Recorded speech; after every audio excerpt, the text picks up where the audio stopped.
evening, Pueblo City. So, I'm Jonathan Masters, and I found this little historical fact that I want to talk about for a bit.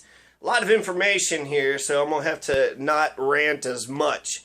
So, in 1954, I was studying the 1950s and 1954 just to see what were the circumstances that the 1954 city charter came from. All these assholes that's for the strange mayor, they're against the 1954 charter. They probably haven't even read the damn thing because section 1-2 says we're a council manager form of government. If you want to change that, then you have a charter convention. Nobody's paying attention to this. Nobody. Not the city council, not any of the candidates. Nobody is paying attention to this. Some people are actually in favor of destroying the 1954 charter. Well, if we're going to rewrite it, that's fine, but we're not rewriting it. We're creating a secret government off to the side. And so I'm looking at 1954 and I'm studying it. And there's a lot of good things that's going on with 1950s, right? It's a consensus generation. So you think of Leave It to Beaver. I think Pleasantville. Pleasantville is probably the best movie to think about when you think about the 1950s, right? Everything seems so perfect, but also think of like Twilight Zone or Erie, Indiana. Everything seems perfect, right? Everybody's getting their mail, the sprinkler system, the lawns, the houses. It's all cookie cutter fucking perfection, right? Yeah, at least on the outside. There's a veneer of it being pretty and perfect and wonderful. 60% of white people became middle class. So when 60% of the white people became middle class in the 1950s, that did change a lot of white people's lives. But 40% remained poor. And then there was, blacks and Indians and Hispanics and transgendered. So there are other groups of people that were not enjoying the financial windfall that most of America was experiencing. So I was looking at the timeline. August 24th, 1954, Senator Joseph McCarthy, who's the most famous of the Red Hunters in America, right? McCarthyism. Everybody's a commie. He's a commie. They're a commie. Commies everywhere. It said that in August 24th, 1954, that was the height of McCarthyism because he's going to be disgraced in the summer of 1954 because he said that there were communists in the CIA and in the U.S. Army. Now, even though he was disgraced, most Americans still believe that communists were at work in their country. August 22nd, 1954, Pueblo's Colorado State Fair's 5-day run includes first ever weekend dates. So in 1954, they're adding weekend dates, right? We just had the state fair here, and not only were they, during the weekdays, but weekends too. So that was a huge deal, right? So August 24, Joseph McCarthy is disgraced. 2 days before then, the Colorado State Fair included weekend dates, and then 20 days before then, August 2nd, 1954, a husband and wife of Pueblo were arrested as conspiring to teach and advocate the overthrow of the government as communist.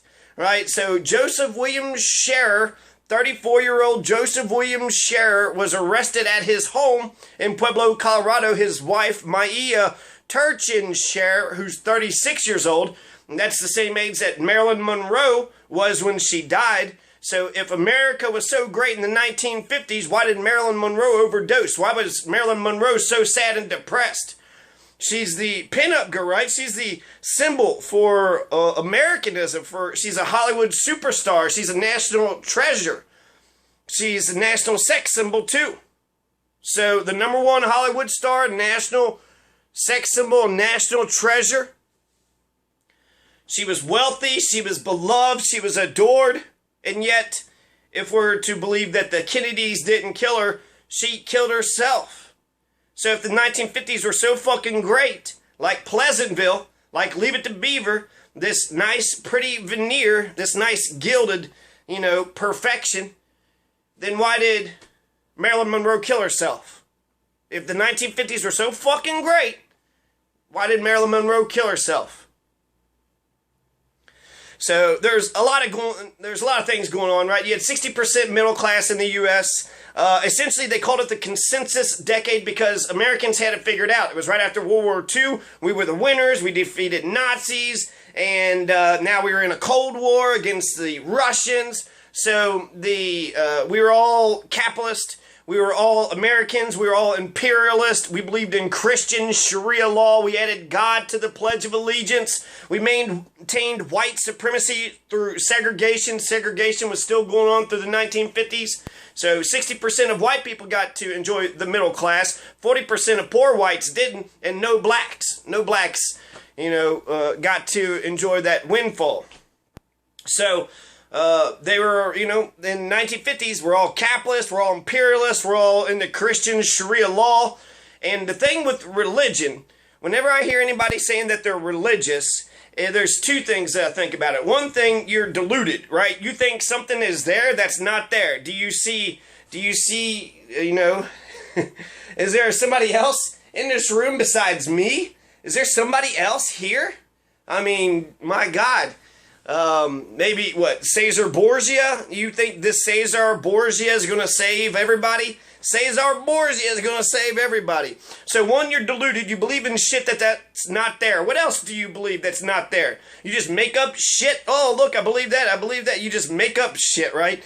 So you don't have facts and evidence. You don't know how to, so you believe in delusions. You believe in bullshit. So sometimes people say, well, first and foremost, I just want to pledge my allegiance to God. Without God, all things wouldn't be possible. There's not enough love in the world to be wasting it to an invisible being, so why don't you love your neighbor? Why don't you actually do something? I'm praying for you. Yeah, fuck your prayers. Why don't you, throw me a life raft? I'm out here drowning in the ocean. You're going to give me some prayers? I don't need your prayers. Prayers only make you feel good. Go stand in the corner, go talk to yourself, and, see if anything nothing ever fucking happens. Nothing ever comes from that.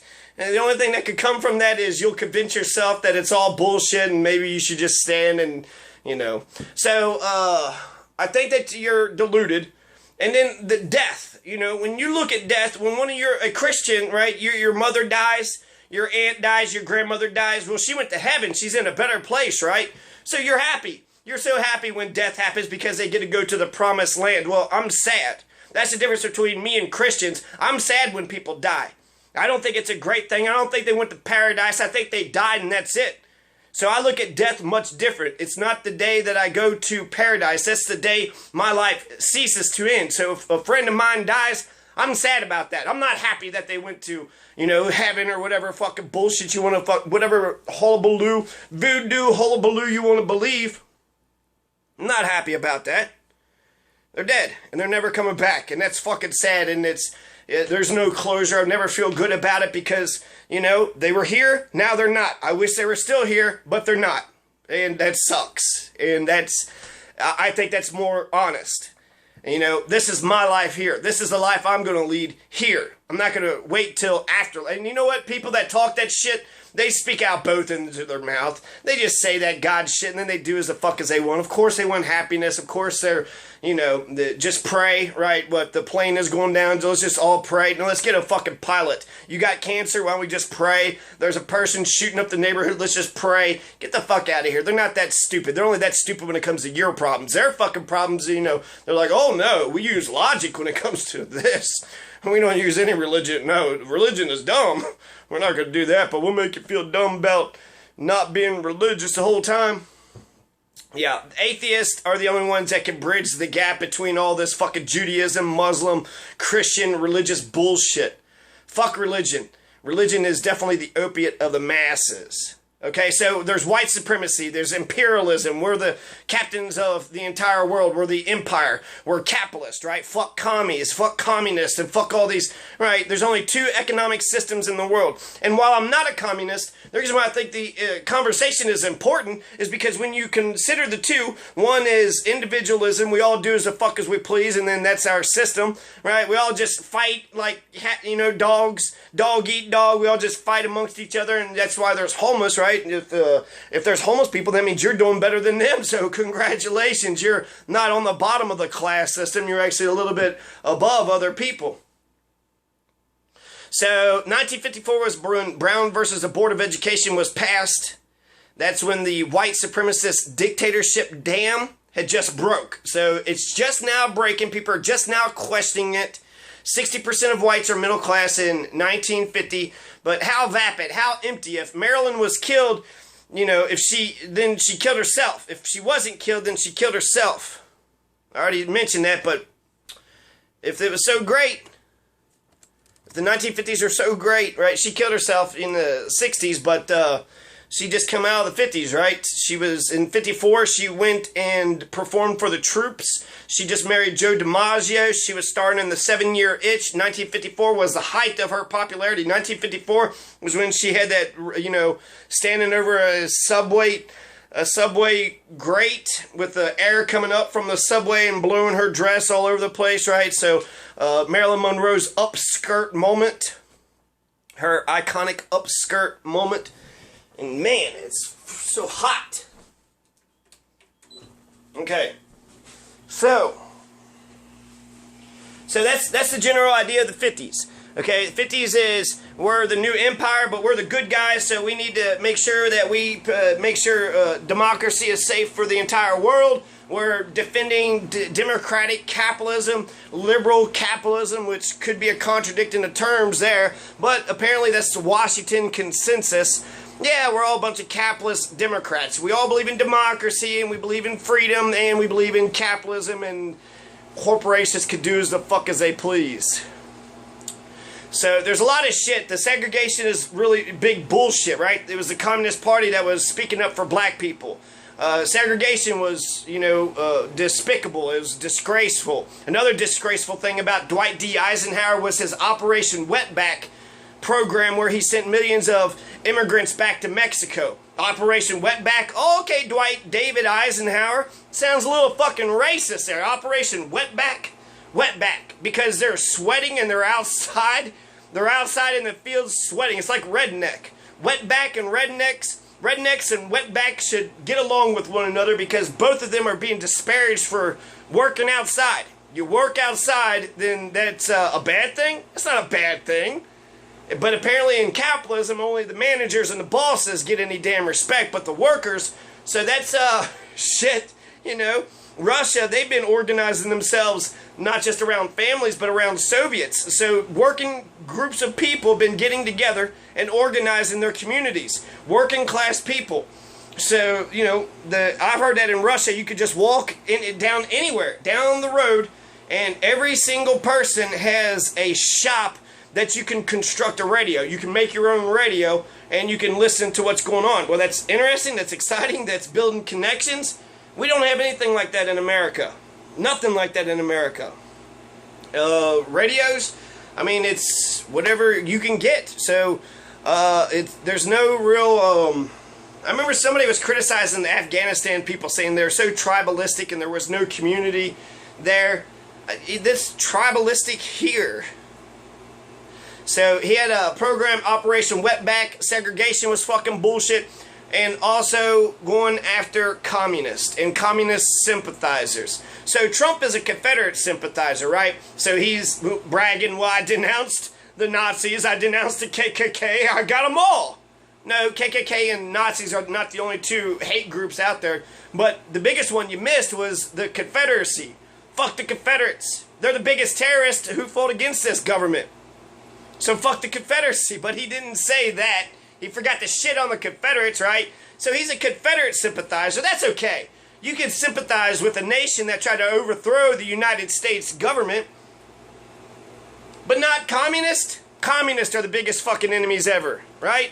So we're supposed to tolerate Nazi sympathizers and Confederate and KKK sympathizers. Those are okay, but not communist. Right, fucking commies. Fuck the commies bullshit. Fuck that fuck the commies bullshit. Fuck that. I once heard that if I feed the homeless, I'm considered a hero. But if I say that the homeless need to be fed, then they call me a communist. The poor need to be fed. The homeless need to be fed. And I'm not a communist. The thing with communism, I think when you introduce communism into the discussion, do we want capitalism where we're all individuals fighting for our own selfish, greedy selves? Or do we want a society where we take care of one another. So I think that both, there's pros and cons to both of them. This one forgets that there's a community. This one forgets that there's an individual. So clearly a synthesis of the two is what we need. That's what Martin Luther King said, a synthesis of the two. So do we just give a shit about our own money and not give a fuck about our neighbors? No, let's give a shit about our neighbors. And how many Christians are capitalist? I mean, capitalism is just, what the fuck? Capitalism kind of fucks up all those terms. You're pro-democracy and pro-capitalist. But if you're pro-democracy and a country votes to be communist, then that means they're communist, right? Democracy wins. They voted to be communist. No, we were overthrowing governments. We overthrew Chile. 1973, Salvador Allende. So, McCarthyism is a very dark period in American history. Fuck the commies, right? Fuck that commie bullshit. Fuck the commie bullshit. But that's what they were going around. Are you a commie? What are you, some sort of commie? And why do you think there's two Red Scares? This is the second Red Scare in the 50s. But just for being a sympathizer? Only one of two main economic ideas of how society should govern itself. Just being a sympathizer, just thinking about it, just thinking about communism was a crime in of itself. And this war on communism was used by Tony Blair to say that you can go to war against an idea. They went to war against communism. And, we can go to war against terrorism. We can go to war against an idea. And where are the communists today? I guess Russia, China, Cuba, Bolivia, Venezuela. Okay, so there's a lot of communists. So, some saving grace, Dwight D. Eisenhower, he had the military-industrial complex farewell speech. He was against dropping the 2 atomic bombs in World War II. He didn't think we needed to drop the bombs on Nagasaki and Hiroshima. So when there's people today be like, why would you question that? I thought it was a good thing. Yeah, you're a fucking steward of history, right? How about you're just pro-fucking murder and you actually don't give a shit about it was bad military tactics and it was immoral as fuck. But you don't have any morals. You don't care. So that's one thing. Dwight David Eisenhower, he was president for 8 years. Most, 8 of the 10 years of the 1950s. So Dwight David Eisenhower, Marilyn Monroe, they are the biggest 1950s icon. Elvis comes in 1956. And then Charlie Chaplin had left, I think, 1952. So 1954 was just Marilyn Monroe. Before Elvis, after Charlie Chaplin. So who are bigger than Marilyn Monroe and Dwight D. Eisenhower in the 1950s? So now to Pueblo. America's nationwide hunt for Americans who merely sympathize with the Communist Party hit pay dirt in Pueblo in a dramatic fashion on August 2nd, 1954 with the arrest of Joseph William Scherrer at his home. Joseph William Scherrer was arrested at his house in Pueblo because of some piece of shit rat teacher, some unnamed male English teacher, who apparently used to be a communist at the University of Colorado himself, but he got outed, now he's working with the FBI, and it was that male English teacher who was the one who found out about Joseph William Scherrer being a communist sympathizer. Wait, you sympathize with communists? I'm calling the FBI. Get the fuck out of here. Now Bernie Sanders, the most popular politician in the United States, a socialist. A socialist is, so talk about the Red Scare. Oh my God, there's probably lots of people talk about socialism now. I mean, he almost won the damn thing. So what, half the country is socialist? And I'd be more skeptical, not of the communists. If you're an American and you sympathize with communism, that just means you care about the poor, you care about black folks, you care about others. That's all that means. So I'd be more skeptical of the people that's like, I'm a capitalist and fuck all them commies. Yeah, capitalism or bust. And if you're a teacher, you're a pro-capitalist teacher. Okay, Mr. Pro-capitalist teacher, you're being paid by the government, right? Well, that's socialism. You're being paid by the government. The big thing with Bobby Fischer when he went against the Russians, Russia, they had a state-sponsored chess team. But Bobby Fischer, he was an American, right? He was 9 years old or so and just said, I want to be the greatest world chess champion in the world. So that individualistic spirit, that ambition, that was amplified as being American. He made America feel proud to be Americans. The Russians kept looking down on America as if we were stupid, so he comes in and beats this chess game. So we're smart, we're intelligent, we're able to beat the Russians at chess. So the idea that the teachers who are being paid by the state, so they're fucking socialists to begin with. You're being paid by the state. So, but I think it's more, you know, if you're a capitalism or bust teacher, you're being paid by the state, so you're a fucking hypocrite.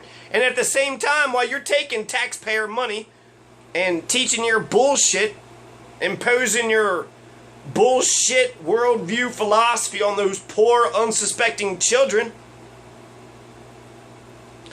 you're just taking money. You're just there for your own damn career. You don't give a shit about the fucking kids. You don't care about the community. You don't care about the people of Pueblo. If you're a capitalism or bust teacher, I would be more skeptical than capitalist or bust people. I'm a pure capitalist, and I've never questioned anything else, and I've always been capitalist, and I just, you know, if you can screw people over, why not? You know, who gives a shit? We're all capitalists, so if it takes lie, cheat, and steal, it doesn't matter. You do whatever it takes in order to get that damn money, and once you get the money, then you win, okay? That's capitalism. Yeah, that's probably the source for most of our problems. That and hierarchy, right? Why would we give a shit about the homeless? You don't want to give them a house. I mean, they could be competitors. No, there's only so many jobs and resources are scarce. So let's keep the homeless class, let's keep the poor class, and let's just, you know, give a shit about ourselves. Fuck them. That's capitalism. So yeah, I'm more skeptical of that piece of shit. Capitalism or bust? Fuck you. Or the teachers that are against the union that fight for them? Fuck them. The school system could be such a great, I mean, the Russians, right? They've been able to affect their society to a point where you could go to your neighbor's house and get a radio constructed.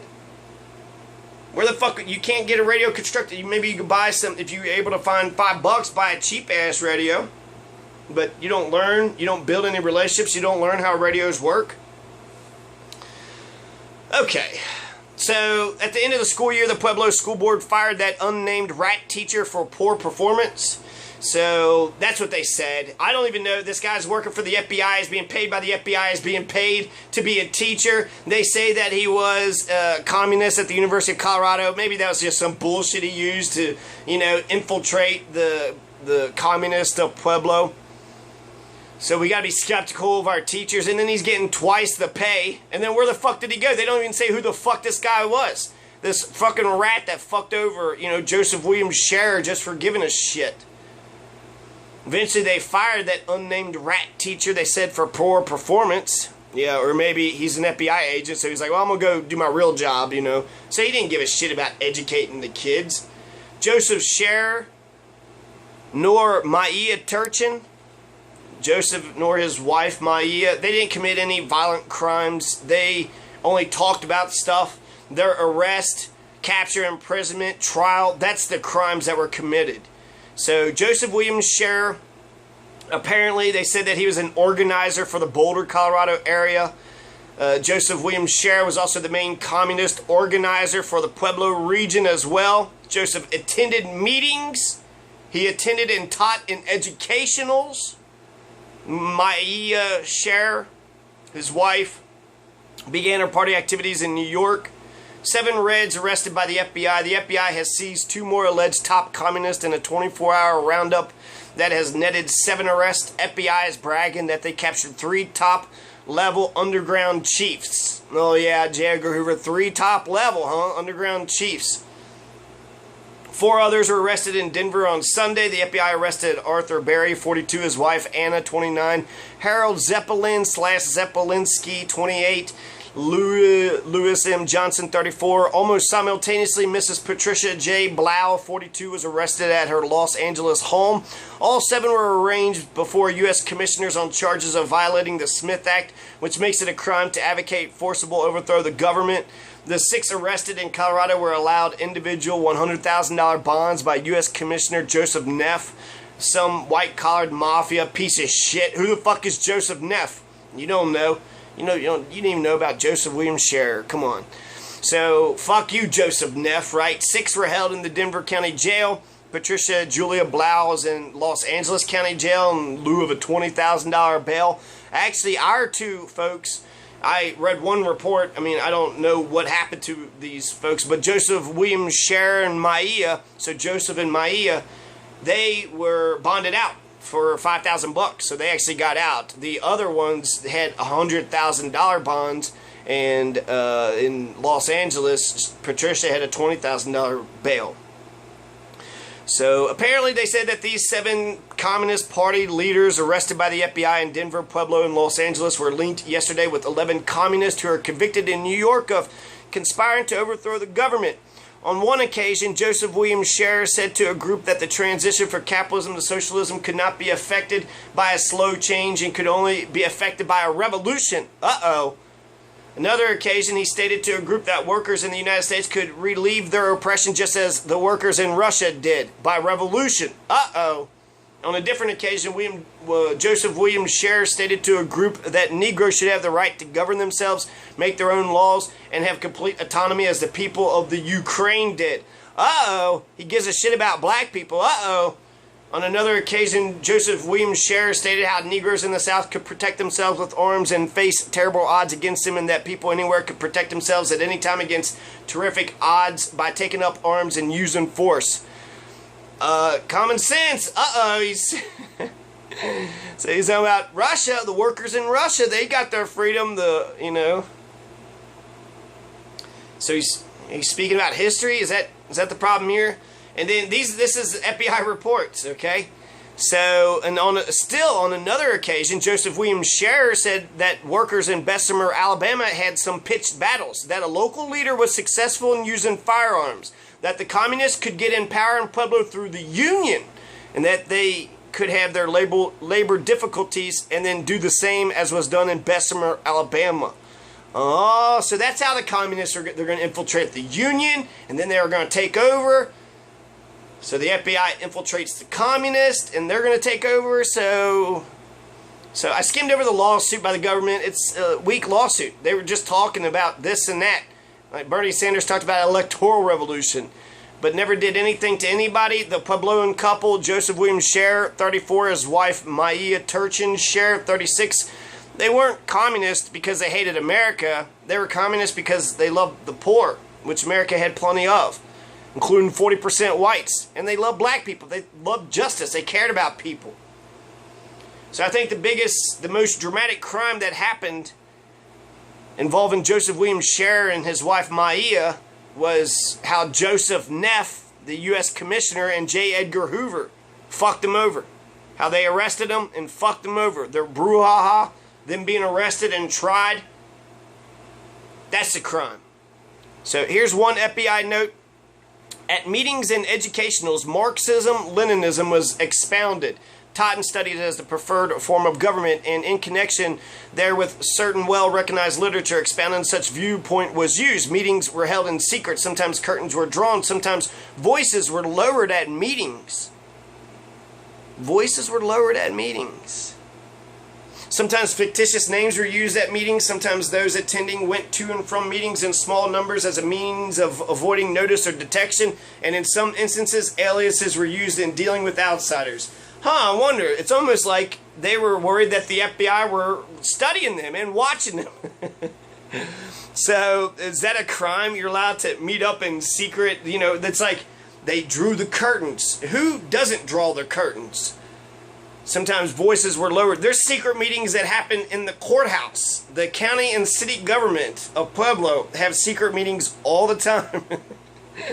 Voices were lowered at meetings. They were like, well, we bugged them meetings, and then they were talking really low. Sometimes they use fake names. It's like, are you stalking them and following them? Yep. Yes, we are. Maybe that's why they're acting... like they're being followed, because they are. So the defendants were without counsel. The court appointed 11 members of the bar in Colorado to act as their counsel. Later, retained counsel represented one of them, so they're able to get private counsel. But they didn't have counsel including recesses and intermissions. The trial consumed about 60 days, so 2 months. They were convicted on May 27th, 1955 in a federal district court trial, which was tried in Denver. All the defendants were found guilty, were sentenced to imprisonment for specified periods and to pay fines in specified amounts. All were assessed heavy fines, sentenced to jail, and they're all free on bail now. The FBI said Scherrer was arrested at his Pueblo residence while his wife was apprehended by FBI agents at the Stapleton Airport in Denver. The other 5 were nabbed quietly by FBI agents late Sunday, 4 in Denver and a 5th in Los Angeles. None of the 7 offered any resistance. The FBI said all had been charged with conspiring to teach and advocate the overthrow of the government by force. Those arrested in Denver Sunday included Arthur Berry, 42, described by FBI Director J. Edgar Hoover as a prize catch and one of the party's most outstanding West Coast underground leaders. Hoover said in Washington that Berry had been assigned the job of spying on the FBI to learn how the federal agency was able to track down party underground leaders. So him spying on the FBI was the crime. The FBI spying on Marilyn Monroe and Martin Luther King, that's okay. The FBI could spy on anybody and everybody, but don't you dare spy on them. Hypocrites, man. Here's Mr. Duran reported at the trial this. In the year 1949, a 2-day and 2-night school, strictly communist, was held at the Ute Ranch. The chairman of that school was Maia James Scherrer. Maia was at a Ute Ranch. She was teaching the Utes to be communist. The conviction of 7 alleged communists had been reversed by the U.S. 10th Circuit Court of Appeals, which ordered a new trial. So a new trial was ordered. Herbert M. Boyle, first assistant U.S. attorney, said a decision on a new trial must be made by the Justice Department in Washington. The appellate court said the charge of conspiracy to organize was invalid because the 3-year statute of limitations started to run in 1945. The 7 were indicted in 1954, 9 years after formal organization of the Communist Party. It's only a 3-year statute of limitations for being communist, but for overthrowing the government, they keep referring to the Smith Act as if only the Smith Act prevents people from plotting to overthrow the government. That should just be a law. I think that should be like in the Constitution, which I'm pretty sure it is. The government is to provide for protection against domestic insurrections. I mean, they were talking about the Native Americans and the slaves with that, but that's, the whiskey tax, the whiskey rebellion was quashed by fucking George Washington. So, Eisenhower banned the Communist Party in 1954. The President of the United States is making statements in Denver that could have bearing on our case, Zeppelin said. He apparently referred to the bill outlawing the Communist Party, which President Eisenhower signed at the summer White House last week. Responding to this fear, Congress passed the Communist Control Act in August 1954. The act declared that the Communist Party of the United States, though purportedly a political party, is in fact an instrumentality of a conspiracy to overthrow the government of the United States. So the Communist Party is a legitimate political party. They're trying to get voted into, right? That's what a political party does, but they're saying, nope, they're doing it through violence. I guarantee you, every libertarians, Democrats, Republicans, if you don't have power, like that, I think it would be stupid. I see reform as being a possibility. But if you don't have power, I don't know, the idea of violently overthrowing the government, I just think that it would be there, right? You should vote against it. It's against the law, so don't talk about it. But talk about it, you can't talk about in your own house. That's kind of crazy. But yeah. So if you're going to be communist, don't talk about overthrowing the government. If you're going to be capitalist, don't talk about overthrowing the government through violence. You can overthrow the government by electoral means, by peaceful electoral means. Talk about overthrowing the government peacefully, all that you want, but not violence. So, the act went on. So they're just essentially saying the Communist Party, because of their philosophy, inevitably leads one to clearly say, they're going to violently overthrow the government. Well, that's clearly not the case, right? So the act went on to charge that the party's role as the Agency of a hostile foreign power renders existence a clear and continuing danger to the security of the United States. So they're saying not only are these American communists a threat, but they're being influenced by the Russians. Huh, where have we heard this shit before? So, you know, fuck this Cold War communist fucking hysteria bullshit, man. Fuck us. The act went on to charge, right, a hostile foreign power. The conclusion seemed inescapable. The Communist Party should be outlawed indeed. That is what many people at the time believed the Communist Control Act accomplished. There's some legal wrangling. Essentially, it was not constitutional, but it was. So it was like the act, it went all the way up to the point of abolishing it, but saying, well, we're not really abolishing.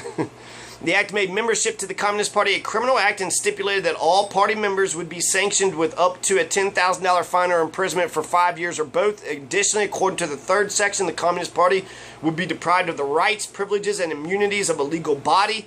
J. Edgar Hoover opposed the bill on the account that it would force the communist movement underground. But then he's bragging about this underground movement that he just captured. So he's like, no, don't make the Communist Party illegal. We want them out in the open so we can just capture them, you know, and take away their rights. So a young Pueblo couple and a former Puebloan was abruptly arrested in August 1954 as part of a statewide FBI probe into Communist Party activities. Even more shocking to Puebloans, the next year a young Pueblo County high school teacher stepped forward as a key witness. In the case, unknown to the county school board, the male English teacher is a former leader of the Communist Party activities at the University of Colorado. Says the newspaper, you know, he had later renounced his activities and worked secretly with the FBI to identify 32 people as active communists, including the trio from Pueblo. 32 people! And then he leaked all that to the press, right? So I doubt if he was even a fucking communist at the University of Colorado. That was just his fucking story. Right, to people. And then if that's the truth, you could start communist activities and then become an FBI agent. So maybe that was his path. He's like, you know what? I could apply to be FBI, but wouldn't it be more exciting? The teacher, who was a native to Boulder, was not rehired the following year due to poor performance. So poor performance, according to the local school board, is the reason why that unnamed teacher from Boulder, English teacher, male English teacher, who ratted on 32 people as being communist. Teacher, Jimmy's talking about feeding the poor, Jimmy. Go to detention. Jimmy, don't you dare talk about the damn poor. What? You want to take care of them? Huh? Why don't you give them your food? Why don't you give them your clothes, okay? I've had that actually happen to me in college. I said I want to eradicate poverty. And my professor goes, oh, good luck with that. Good luck with that. And then it was a black education course, and she was going on about how black males their expectations are lowered. And so I want to eradicate poverty. Good luck with that. Okay, well, I guess I don't now. So fuck it, right? We're all capitalists. Who gives a shit? You're making money. I'm sitting here pretending like you're saying something important. I'm going to get a degree. I'm going to go work in a corporation and fuck people over too. Who gives a shit about the poor and the homeless? Good luck with that. So I was humiliated for, you know, giving a shit and lower expectations, right? Thought it would be impressive, but nah, wasn't impressive. Good luck with that. What are you going to stop the war next? What are you going to do? Feed the hungry? What are you going to do? Put clothes on the cold? It's almost like communism sounds like what Christianity should be. He was a peace and loving, sandal wearing hippie, long haired, sandal wearing, peace and love, freedom kind of guy. Here's fish, right? He passed the fish and bread out to everybody, made water into wine, kept the party going. Free, right? All free. He wanted to take care of the people. Yeah, Jesus was socialist. He was a communist. So that's another thing. Americans created a capitalism that's democratic and Christian. I mean, this is kind of crazy. So anyways, the Scherrers got out of jail August 24th on a $5,000 bond each. So they got out, you know, on August 24th, which was the same day that Joseph McCarthy had been disgraced, and 2 days earlier, this is, you know, during the Colorado State Fair. So, good thing now that the Scherrers, right, Joseph William and Maia, Joe and Maia. So Joe and Maia finally got out of jail, $5,000 bail. So where are they getting this cash, right? That's capitalism. But now they could go to the state fair and buy some fried Kool-Aid, some fried fucking this and that and everything, and enjoy the bastion that is carnival capitalism. God. Let's buy fried funnel cake and then go spinning all over the place so we puke it all out. Okay.